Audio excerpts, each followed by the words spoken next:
Hey, success with a sugar detox is not what you think.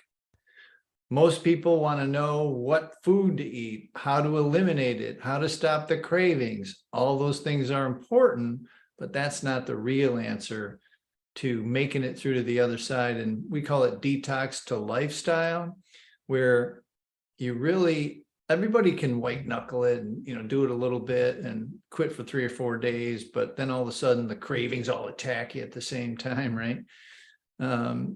It's hard, and I'm not going to, I shouldn't say this, but I'm not going to sugarcoat it. It's difficult. It's not the easiest thing in the world to do something that we've literally been doing since we were a baby. Our mother did it to us, sadly. Before we could even talk, we've been conditioned in our deep limbic brain, our lizard brain, to be attracted to this stuff. And we're attracted to it because it's an analgesic. It's a pain reliever, okay? And you have to think about it this way. You have to really understand that, yes, your delivery system is your mouth, okay? If you're smoking pot, it's the smoke. If you're drinking alcohol, that delivery system is also but if you're doing another drug, you have to really think about this as a drug. You have to think about sugar for now. It has no nutritional value, gang. There's no value whatever. It's just all the minerals and vitamins have been stripped, and it's just a white powder, like all of the drugs that you see out there. And I think the cruelest joke nature or God ever played on us is that they made this stuff sweet, okay? And they did it because fructose, the offending molecule, the thing that really causes all the problems in the body and the brain, is in things that we were supposed to be attracted to once or twice a year, honey and fruit when it was ripe. But fructose, especially since high fructose corn syrup has come into the diet in the 80s, but even the table sugars, because back then, 85% of the food products in the grocery store didn't contain sugar. You had to actually add sugar to stuff. And so when you add that to your diet, and then you add on top of it all of the new selections of ice creams and cakes and cookies and everything all the time, it's become quite a problem, and really the center and the cause of the obesity crisis that we're suffering now. So how do you get off the stuff? So the most important thing to remember, as I mentioned, is that while it's important that you eat the right stuff and you've got to eat whole food, it's more important to realize that as you withdraw from sugar, there's going to be real physical withdrawals, okay? And most people turn back. They don't turn back. Some people can make it 10 or 12 or 15 days and feel good, especially people with an athletic background. They can substitute exercise for their dopamine hit. And we'll get into dopamine in just a second, but you can substitute exercise. People that have never really exercised, who've been overweight or never, did anything athletic in their life, they have less of a muscle memory to come back to. But you really, really want to focus more on the dopamine in your brain. You're not looking for a sweet treat in your mouth. What you're looking for really is to change how you're feeling.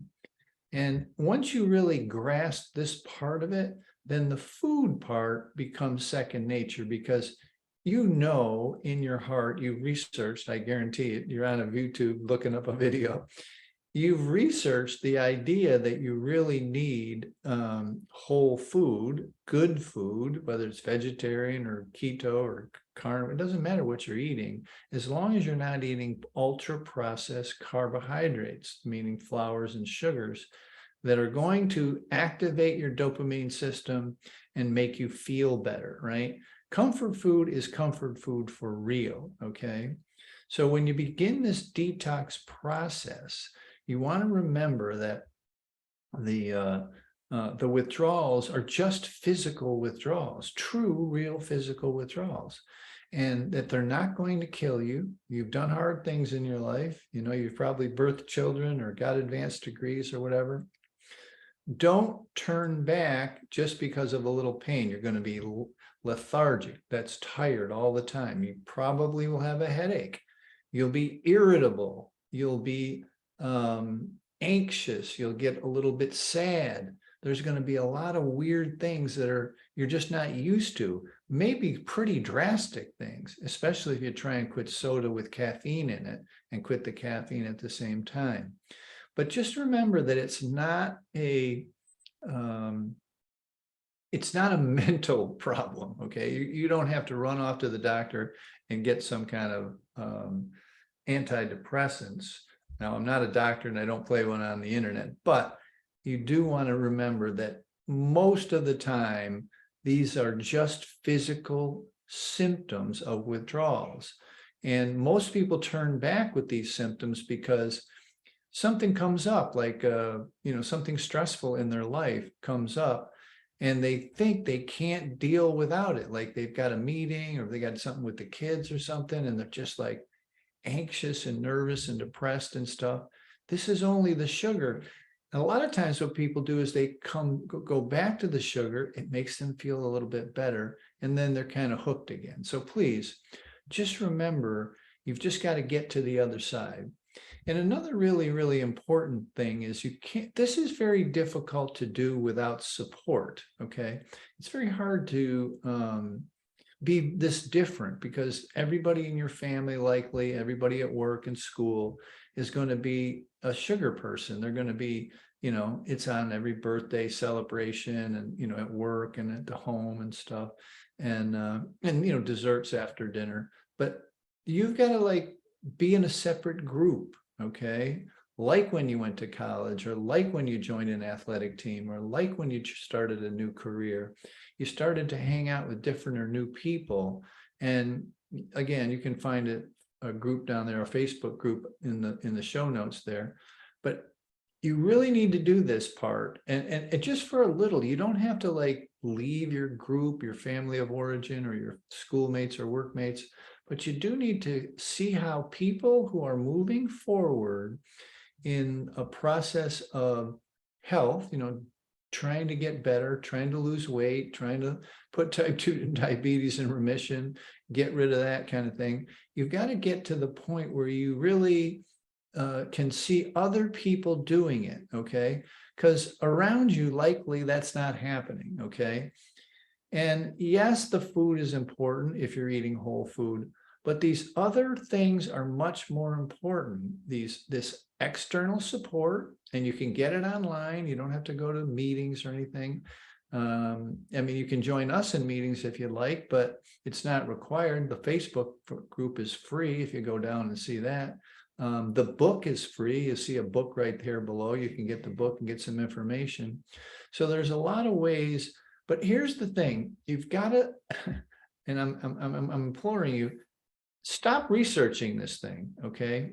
Commit to just a little bit of time, just a little test. I always like to say, if somebody can give me 90 days of 100% sugar abstinence, and we include flour, and you'll see that in the book, but if you can give me 90 days of 100% abstinence, you'll likely never go back.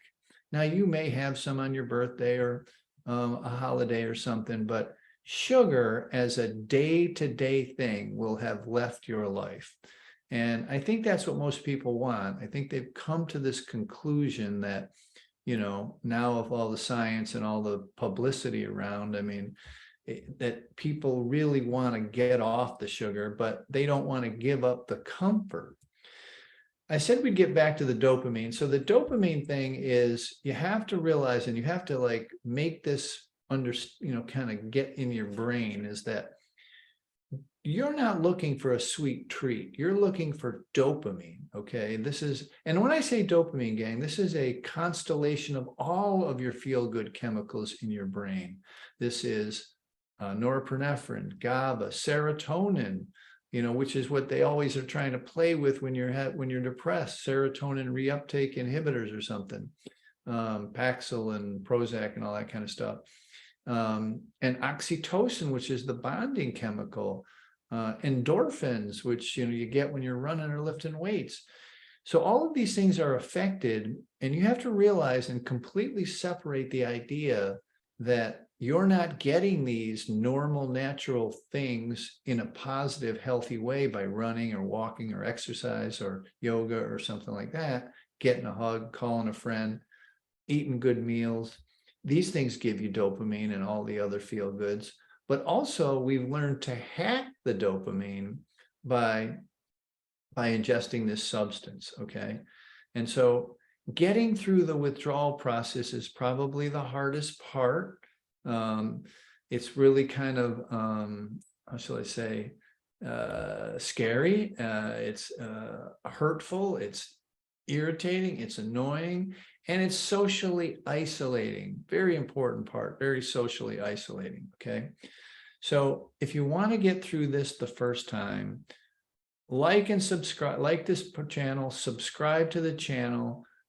Please get the free book, which is right there down below. Get the free book and just read. Just I call it, let the information light on you, okay? But here's the thing, couple quick recaps. Just start. Don't worry so much about the food as long as you're eating whole food. And remember that when you're feeling bad and attracted and getting cravings, this is the main thing people really struggle with, is their craving. It's weird. Your whole body cooperates, or that's not the right word. Your whole body is engaged in wanting to get this product. You want the crunch on your tongue. You want the sweetness on your tongue. You want the smoothness of ice cream. That's really not what you want. And I know it's hard for me to tell you what you want, but you will be able to see this after you're abstinent for a while, okay? And I've been saying this lately, and sugar affects your brain actually shrinks. And what I've been saying is, you're really genuinely not in a place mentally to make the correct decisions around a sugar detox. You're literally, your limbic brain is running the show, trying to get the sugar in so that it can feel good from the dopamine. And your frontal cortex, where you make decisions, is offline. It's really literally not getting enough blood flow. Seriously, they've done MRIs. And so you've got to understand in a deep way is that you have to separate the idea of sugar being a food product or something that you ingest because you like a sweet taste and you crave a sweet taste. And start to realize, and I think the telltale is, and this happens all the time with people, is that once you're off of sugar for 30, 60, 90 days, what happens is, if you get an accidental ingestion in a salad dressing or something like that, what'll happen is you'll get this buzz, this accentuated, like a 2 martini buzz. You'll feel your self-esteem will raise. You'll feel like all is right with the world, right? But this only lasts, and it'll be amazing, because once we get to our age, adults, we're just really literally fighting off withdrawals, okay? And what we need to do is go through the withdrawals, heal up a little bit. And when you get that accidental ingestion, you'll actually realize how much of a mood elevator sugar really is. Now, I'm not, I'm not hoping you relapse or, go back to it, but if it happens, it's a learning or teaching moment for your body, okay? And you'll start to realize 20 minutes later, you'll crash, you'll be hungry, you'll realize. So anyway, this thing's getting a little bit long, but I really want you guys to get into our ecosystem, get into our support groups, get the free book, subscribe to the channel, and let's make this a movement. Don't pass this on to your kids, gang, okay? All right, Sugar-Free Man, Mike, signing off. We'll see you on the next video.